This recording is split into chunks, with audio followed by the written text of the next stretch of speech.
मोड़ पर सड़क या रेल की पटरी का झुकाना या जो भी है, और सड़क कहीं पे मुड़ी हुई है, तो इस केस में क्या होता है, इस पॉइंट को, इस हिस्से को जो मोड़ की तरफ होता है, इसे थोड़ा सा ढाल दे देते हैं, यानी कि नीचा बना देते हैं, और जो बाहर की तरफ होता है उसे थोड़ा सा ऊपर की तरफ उठा देते हैं। मान लेते हैं सपोज ये रोड है, ये टर्न है पूरा। इस टर्न का अगर हम देखते सीधी, तो मोड़ पर क्या किया, बाहरी सिरा जो है वो उठा दिया है और इधर का सिरा जो है वो नीचा रखा है उसे।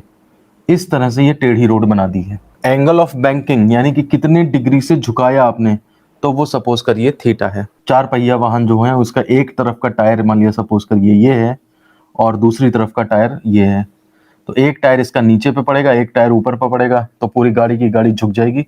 और इसके एक्सेल ये बना दी मैंने, और इसकी बॉडी ये बना दी पूरी। सेंटर ऑफ ग्रेविटी यहाँ पे मान लीजिए सपोज। अब आप ये देखिए कि गाड़ी का पूरा वेट या टोटल वेट जो भी है वो सब काम कर रहा होगा यहाँ सेंटर ग्रेविटी पे mg। इसके टायरों पे रिएक्शन लग रहे होंगे R1 और R2। इनका टोटल देखिए, टोटल मिला करके हम मान लेते हैं रिएक्शन जो है इनके पैरेलल ही यहाँ पे लग रहा है, तो ये थीटा यहाँ मूव कर जाता है। आर का कंपोनेंट इधर कितना होगा आर, और जितना एंगल है उसका आप कॉस लगा देंगे, और इसका दूसरी डायरेक्शन 90 डिग्री पे ले जाएं इधर, तो उस केस में इसका जो कंपोनेंट होगा, हालांकि मुझे इधर ही बनाना चाहिए इस एरो के रेंज में, लेकिन मैं इधर थोड़ा बढ़ा के बना देता हूँ आर साइन थीटा। तो मैंने क्या किया, जो ये रोड टेढ़ी हो गई, रोड टेढ़े होने से रिएक्शन जो टेढ़ा हो गया, उस रिएक्शन टेढ़े से फिर दो कंपोनेंट आर कॉस थीटा और आर साइन थीटा ये निकल आएंगे आपके।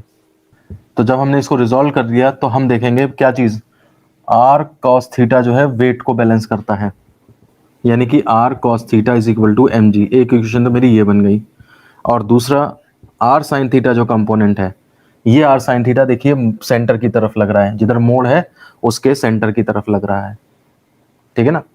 मोड़, ये मोड़ थोड़ा सा बना देगा तो ऐसे है, ये मोड़ आपका ऐसे आ रहा है चलता हुआ, तो आर साइन थीटा जो है वो यही क्या करेगा, आपको सेंटर की तरफ लग रहा है, यही अभी केंद्र बल प्रदान करेगा।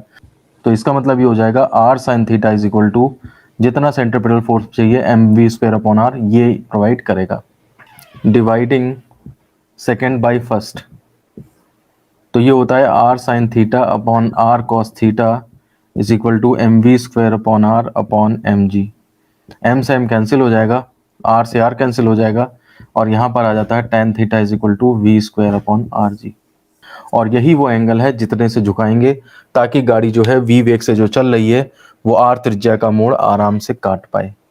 अब जरा कुछ बातें समझ लेते हैं। नोट फर्स्ट, हमने जो फॉर्मूला निकाला tan theta is equal to v square upon rg, ये जो है आपका फ्री फ्रॉम m है, मतलब गाड़ी के द्रव्यमान पर निर्भर नहीं करता है।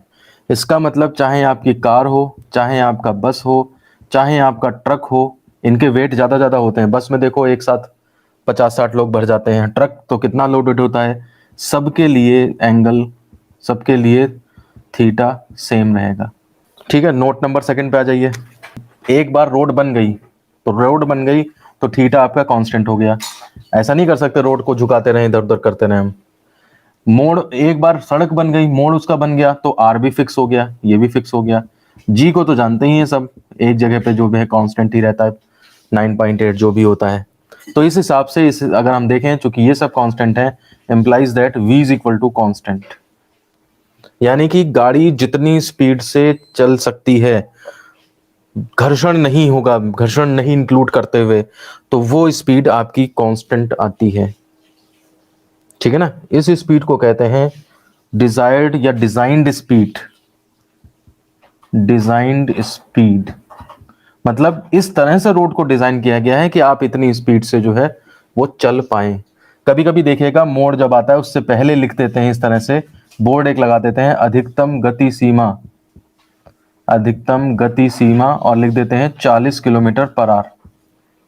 इसका मतलब यह है कि अगर आप 40 किलोमीटर पर आवर की स्पीड पे इस मोड़ को पार करेंगे तो आप बिना टायर घिसे और इस मोड़ को आराम से पार कर लेंगे, चाहे कार हो, चाहे बस हो, चाहे ट्रक हो, चाहे जो हो।